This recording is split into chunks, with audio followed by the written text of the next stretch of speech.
आज सुनिए माँ और पुत्र के प्रेम पर आधारित एक बेहद खूबसूरत सी कहानी संवेदना, जिसे लिखा है प्रसिद्ध लघु कथा लेखिका सीमा सिंह ने। प्रस्तुत है कहानी मेरी जुबानी। मैं हूँ सीमा सिंह। आधी रात में माँ की नींद खुल गई थी और बेटे को बहू के कमरे के बजाय अपने बिस्तर पर बच्चों की तरह आड़ा तिरछा लेटा हुआ पाकर आज फिर उसका दिल आशंकाओं से भर उठा था। बेटे के सर के नीचे एक तकिया लगा उसके माथे को सहलाते हुए वो धीरे से बुदबुदाई, अब तू कुछ परेशान सा रहता है? नहीं माँ।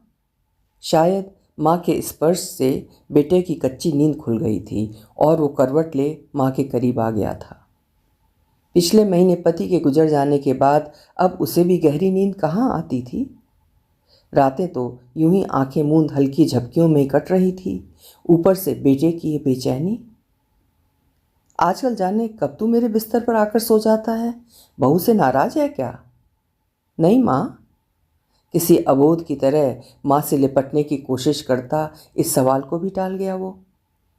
माँ ने वहीं बिस्तर से सटे मेज पर रखे तांबे के लोटे से एक घूंट पानी पिया, लोटा वापस मेज पर रख दिया था और बिस्तर पर लेटने के बजाय एक तकिए का सहारा ले दीवान से अपनी पीठ टिकाकर बैठ गई थी। फिर क्या बात है बेटा? कुछ भी नहीं माँ। माँ की गोद को छोटे बच्चों की तरह बाहों में भरने की कोशिश करता वो उसके हर सवाल को खारिज कर गया था। बेटा बताना, तेरी बेचैनी देख मेरा दिल घबराता है। उसने बेटे का सर अपनी गोद में रख लिया था। माँ की घबराहट महसूस कर बेटे ने अब खुद सोने या माँ के सो जाने का इंतज़ार करना छोड़ पीठ के बल लेट माँ के दोनों हाथ अपने हाथों में ले अपने सीने पर रख लिया था। माँ, आपको याद है जब मैं बड़ा हो रहा था पापा ने मेरा कमरा अलग कर दिया था? अपने लिए अलग कमरे की जिद भी तो तूने ही की थी, माँ ने उसे याद दिलाया था। हाँ, लेकिन तब आप मेरे सो जाने के बाद उस कमरे में आकर मेरे माथे को सहलाती, अक्सर मेरे बिस्तर पर सो जाया करती थी और सुबह मुझे अपने बिस्तर पर पाकर तू अक्सर मुझसे एक सवाल पूछा करता था, याद है? सोई गहरी रात में माँ बेटे भूली बिसरी बातें याद कर रहे थे। हाँ याद है। अच्छा तो बता क्या पूछता था? सुबह की कही कितनी ही बातों को शाम तक भूल जाने वाले बेटे को बरसों पुरानी वो बात कहाँ याद होगी, ये सोच माँ मुस्कुराई थी। यही कि क्या आप पापा से नाराज हो? बेटे की अद्भुत याददाश्त क्षमता से रूबरू होती माँ का निस्तेज होता चेहरा अचानक एक अद्भुत मुस्कान के साथ कमरे की मध्यम रोशनी में भी जगमगा उठा। हाँ, पर बेटा तुझे ऐसा क्यों लगता था? आज वर्षों बाद शायद माँ भी शिद्दत से बेटे के मन की उस बात को जान लेना चाहती थी जिसे जानने की फुर्सत उसे आज से पहले कभी नहीं मिली। क्योंकि मैं आपको हमेशा पापा के साथ देखना चाहता था। पिता को याद करते हुए बेटे ने अपने सीने पर रखे माँ के दोनों हाथों पर अपनी पकड़ मजबूत की थी।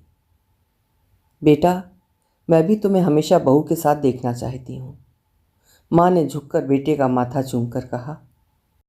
माँ, तब आप पापा को कमरे में अकेला छोड़कर मेरे पास क्यों आ जाती थीं? बरसों बाद बेटा भी अपने मन की जिज्ञासा माँ के सामने रख रहा था। बेटा डर लगता था कि अकेले कमरे में तू कहीं डर ना जाए। माँ, अब जब पापा नहीं रहे मुझे भी डर लगता है। क्यों बेटा?